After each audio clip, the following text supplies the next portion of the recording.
When I was 27 years old, I left a very demanding job in management consulting for a job that was even more demanding, teaching. I went to teach 7th graders math in the New York City public schools. And like any teacher, I made quizzes and tests, I gave out homework assignments. When the work came back, I calculated grades. What struck me was that IQ was not the only difference between my best and my worst students. Some of my strongest performers did not have stratospheric IQ scores. Some of my smartest kids weren't doing so well. And that got me thinking.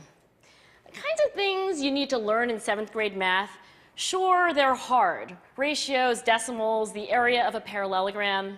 But these concepts are not impossible. And I was firmly convinced that every one of my students could learn the material if they worked hard and long enough. After several more years of teaching, I came to the conclusion that what we need in education is a much better understanding of students and learning from a motivational perspective, from a psychological perspective. In education, the one thing we know how to measure best is IQ. But what if doing well in school and in life depends on much more than your ability to learn quickly and easily? So I left the classroom and I went to graduate school to become a psychologist.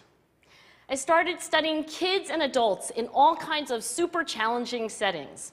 And in every study, my question was, who is successful here and why? My research team and I went to West Point Military Academy. We tried to predict which cadets would stay in military training and which would drop out. We went to the National Spelling Bee and tried to predict which children would advance farthest in competition.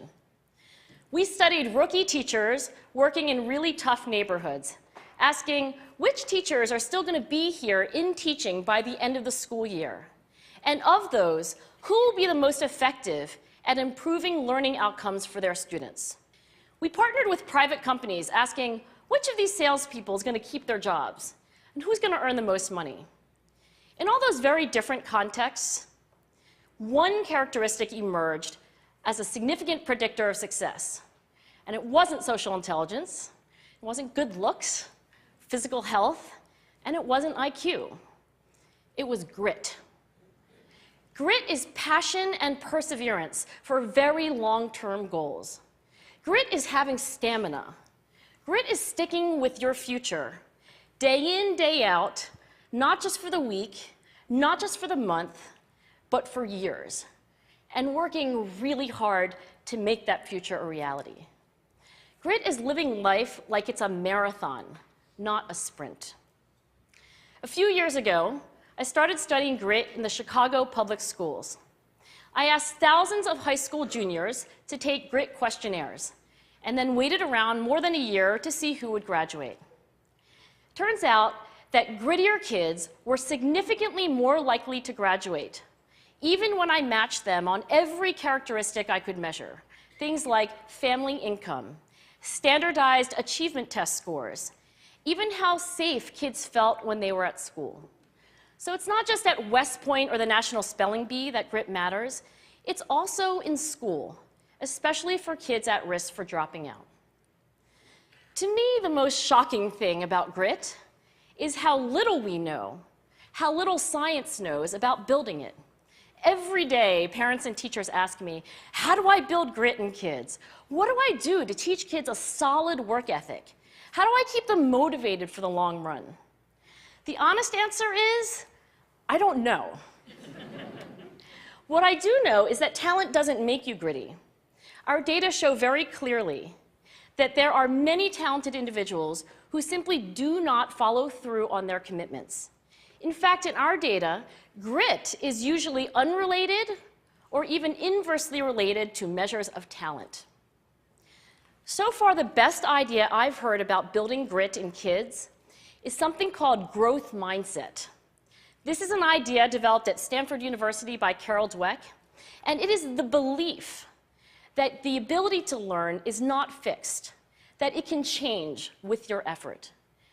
Dr. Dweck has shown that when kids read and learn about the brain and how it changes and grows in response to challenge, they're much more likely to persevere when they fail because they don't believe that failure is a permanent condition.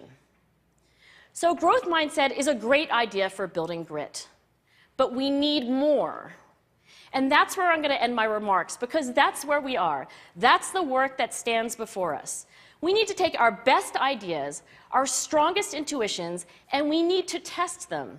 We need to measure whether we've been successful, and we have to be willing to fail, to be wrong, to start over again with lessons learned. In other words, we need to be gritty about getting our kids grittier. Thank you.